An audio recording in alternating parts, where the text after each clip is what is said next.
todas as empresas, como todas as profissões, existem bons e maus profissionais. Então, evidentemente, que no poder público também vai ter. Mas, Sim. assim, nós não podemos generalizar. A minha mensagem para todos é: eu tenho grande satisfação de trabalhar com essa equipe da Secretaria do Meio Ambiente, que, afinal de contas, são pessoas muito competentes e honestas. E aproveitando esse gancho, não é a questão de defender, mas é uma questão, uma visão que eu tive, né, agora. Assim, o fato da Secretaria do Meio Ambiente correr atrás de outras coisas, isso é mérito. Eles poderiam falar, não vou fazer porque não dá. Tá aqui, ó, não tem verba, não dá para fazer e não dá para fazer. E pelo que você está me falando, é ao contrário. Não dá, beleza. O que eu consigo fazer para ir atrás? Porque eles poderiam muito bem falar, ó, não dá, condena, eu preciso disso, porque minha verba acabou. E não é o que acontece. Realmente eles tentam, de todas as formas possíveis, para realizar esses projetos. Sim, eles fazem, posso dizer que fazem bem mais do que o combinado, né? Bem mais do que aquilo que é a atribuição deles estabelecida pelo poder público. E o interessante é que todas essas aquisições, elas não nos são apresentadas assim de maneira, precisa comprar tal coisa. Não. A gente recebe, a gente quanto diretoria, e eu antes de ser diretor, né? E isso eu posso dizer também, que é importante dizer, isso acontece não é só de agora, tá? Desde antes, quando o secretário também, ainda não era o nosso Fábio, que era o Odar Dias, também assim acontecia. Então não é algo que acontece só agora, é algo que, historicamente, tem sido muito boa a condução da Secretaria do Meio Ambiente. Mas o que é importante dizer é que as coisas não nos vêm goela abaixo.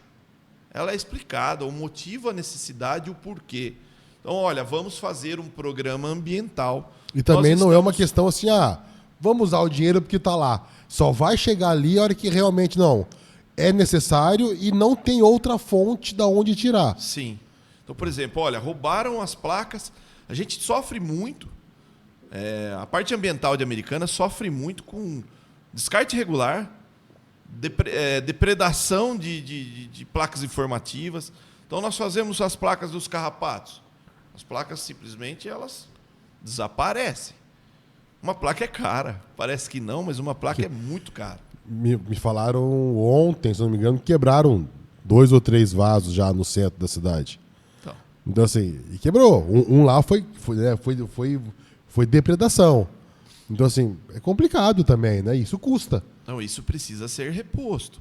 Então, e nós temos, dentro do Condema, algumas preocupações que são permanentes.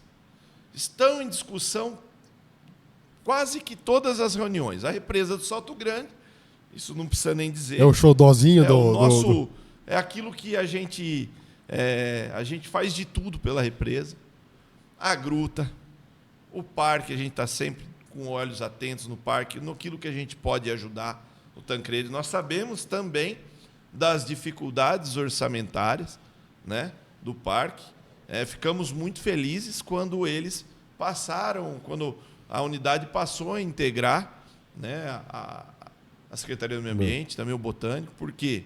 Porque a gente não podia ajudar. Né? E agora, porque era outro fundo, era o Fundo de Cultura. E agora a gente vai poder contribuir de alguma forma para que o parque se aprimore.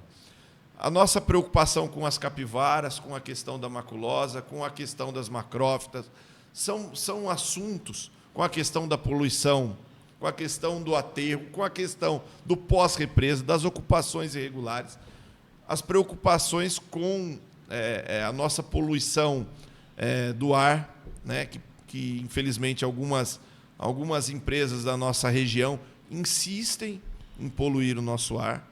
Então, essas preocupações são permanentes.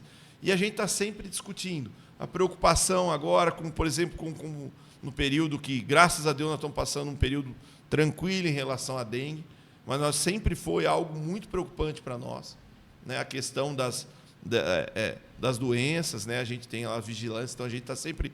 Então, assim, o que a gente pode fazer para colaborar? Essa é a visão do Condema. Essas pessoas que estão lá, curiosamente ou não, faz muito tempo que nós somos basicamente a mesma equipe. Troca algumas pessoas, mas o coração do Condema continua sendo o mesmo. Porque todos são muito apaixonados por aqui, pelo meio ambiente, no modo geral, né? É pescador, né? O João também gosta dessa questão. Então, assim, é tudo... o fato de estar ali é muito mais prazeroso. Lógico que tem os seus... Né, as suas dores de cabeça, né? Mas não chega a ser um trabalho, né? Não chega a ser uma coisa onerosa, né? Você está participando de algo maior da sua cidade, né? Acho que essa que é a grande questão também, né? Sim, e você está inserido num contexto de conhecimento. Então, reuniões constantes com a CPFL, né? Vamos discutir as macros, vamos discutir a qualidade da água, vamos discutir a questão da barragem, né? Quando deu aquela situação lá, o rompimento, teve aquele receio. Sim. Então, tudo aquilo foi objeto de estudo, carinho e análise do Condema. Então, o Condema, para mim, é algo extremamente satisfatório participar daquele grupo, daquelas pessoas, que hoje nós nos tornamos grandes amigos. E o que é mais interessante dizer é que, embora seja o nosso estatuto determine que é voto e a maioria vence, nós nunca tivemos uma discussão que gerou não unanimidade. Isso é legal. Então, a gente sempre conversa muito, tanto que as nossas reuniões, invariavelmente, elas se estendem mais do que o horário. As nossas reuniões acontecem uma vez por mês, toda primeira quarta-feira do mês, das 2 às 4. A gente não sai de lá antes das 4h30. Então, aquela tarde tem um lado ruim. Aquela tarde, para mim, é uma tarde que eu não consigo, evidentemente, eu não consigo trabalhar, né? Aquela tarde é uma tarde dedicada a essa questão. Mas nós temos esse costume de nos dedicar para trabalhos institucionais, assim como foi pela OAB. A gente consegue encaixar isso com muito carinho na nossa vida.